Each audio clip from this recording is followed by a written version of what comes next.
नमस्कार, आप देख रहे हैं एक संदेश में राहुल लोधी। आज नोएडा के फिल्म सिटी में हूँ और आज हम बात करेंगे लोकसभा चुनाव की। इस समय दिल्ली में लोकसभा चुनाव सरगर्मी पकड़े हुए है और हम बात करेंगे कि केजरीवाल और मोदी में कितना अंतर है और उनकी योजनाएं कौन-कौन सी अच्छी हैं। तो मेरे साथ आपका क्या नाम है? मानसी। तो मानसी जी, ये बताइए केजरीवाल और मोदी इनकी आपको कौन-कौन सी योजनाएं अच्छी लगती हैं? देखिए, योजनाओं के ऊपर तो मैं प्रॉपर नहीं बोलूँगी बिकॉज़ मैं पॉलिटिकल से इतना अटैच्ड नहीं हूँ, थोड़ा दूर ही रहती हूँ। लेकिन हाँ, अगर डेफ़िनेटली आप ये मुझसे पूछेंगे कि मोदी या Kejriwal, so I am go with the Modi because उन्होंने काफ़ी लाइक ऐसी काफ़ी पॉलिसीज़ निकाली हैं जो मुझे एक पर्सनली मतलब इंडियन होने के तौर पे मुझे काफ़ी पसंद है। जैसे आर्टिकल 370 हटाया, पर्सनली मुझे बहुत पसंद था। राम मंदिर लाइक सबने सोचा ही था, उसे इम्प्लीमेंट करना मेरे लिए बहुत बड़ी बात। लेकिन राम मंदिर को लेकर तो ये कहा जाता है कि वहाँ यूनिवर्सिटी या अन्य कुछ जगह चीज होनी चाहिए, हॉस्पिटल होनी चाहिए। उस पे आपकी क्या राय है? सर, हॉस्पिटल और यूनिवर्सिटी पूरी मात्रा में है भारत में, उसमें काम अच्छा कराने की हमारी कोशिश होनी चाहिए।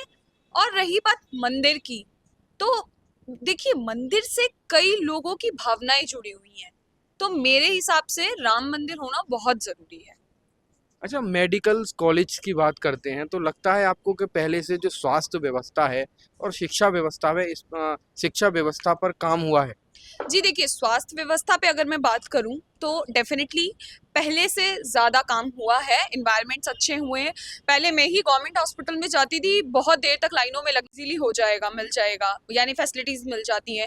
रही बात शिक्षा की तो डेफिनेटली लाइक जिस टाइम पे मैं स्कूल में पढ़ती थी, मेरी स्कूलिंग गवर्नमेंट स्कूल से हुई है। जब मैं स्कूलिंग करती थी तो जो एक इंफ्रास्ट्रक्चर था वो काफ़ी लाइक डाउन था, मतलब उतनी चीज़ें नहीं मिल पाती थी। बट अब आप जाके देखिए गवर्नमेंट स्कूल्स में इंफ्रास्ट्रक्चर बेटर हुआ है। अच्छा, जैसे केजरीवाल दिल्ली में गिरफ्तार हो चुके हैं, ईडी पर सवालिया निशान खड़े होते हैं कि ईडी सरकार से चल रही है, शासन ईडी को चला रहा है। तो आपको लगता है कि कहीं ना कहीं ईडी को केंद्र सरकार चला रही है?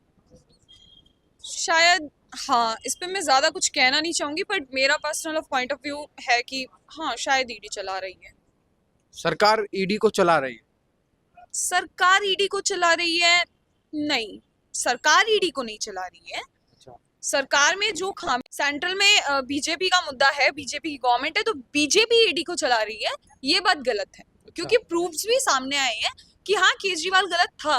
अच्छा, तो और कोई जैसे हमने बहुत चीज़ें देखी हैं, स्वच्छता व्यवस्था भी देखी है।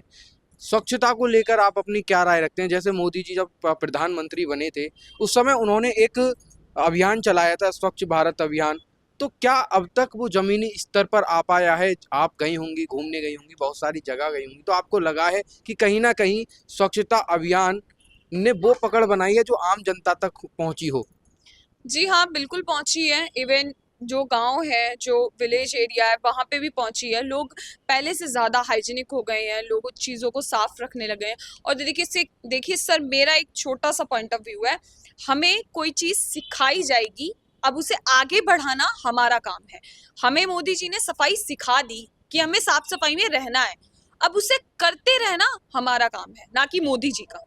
अच्छा, राहुल गांधी को लेकर आप क्या सब सोचते हैं? प्रधानमंत्री बनने वाले हैं वो, या 2024 भी ऐसा ही रह जाएगा? सर, आपको मेरी स्माइल से ही पता लग रहा होगा।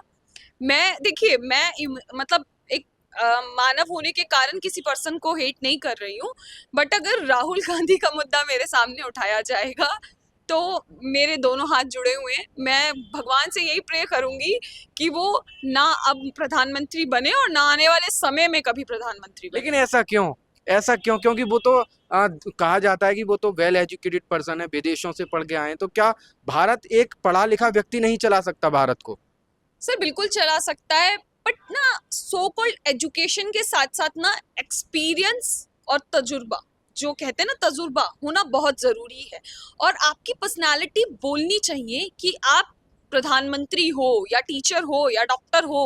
अब मैं किसी रेडी चलाने वाले को कहूंगी कि ये डॉक्टर है, वो नहीं लगेगा। बॉडी वाइज एक बॉडी पॉस्चर होना भी शायद बहुत जरूरी है, मेरे ना बनने चाहिए। अच्छा, एक्सपीरियंस के हिसाब से देखा जा रहा है, वो कभी भारत जोड़ो न्याय यात्रा भी चला रहे हैं, एक्सपीरियंस ले रहे हैं, गाँव में जा रहे हैं। यहाँ तक कि हमने ये देखा कि गेहूं कटने के समय पर वो गेहूं भी काटते नजर आ रहे हैं, तो आप कैसे कह सकती हैं कि वो एक्सपीरियंस होल्डर नहीं है देश चलाने के लिए? सर, मेरा सिर्फ छोटा सा पॉइंट ऑफ व्यू है। मैं राहुल गांधी जी को पर्सनली पसंद नहीं करती हूँ और मैं एज अ प्राइम मिनिस्टर उन्हें नहीं देख सकती। सॉरी, मैं इमेजिन ही नहीं कर सकती हूँ, मतलब मेरी नहीं, सॉरी। Thank you. देखिए, लोकसभा चुनाव की चर्चा इस समय सरगर्मी पर है और इसी के साथ मेरे साथ बने रहिएगा। मैं राहुल लोधी आपसे विदा लेता हूँ। जय हिंद।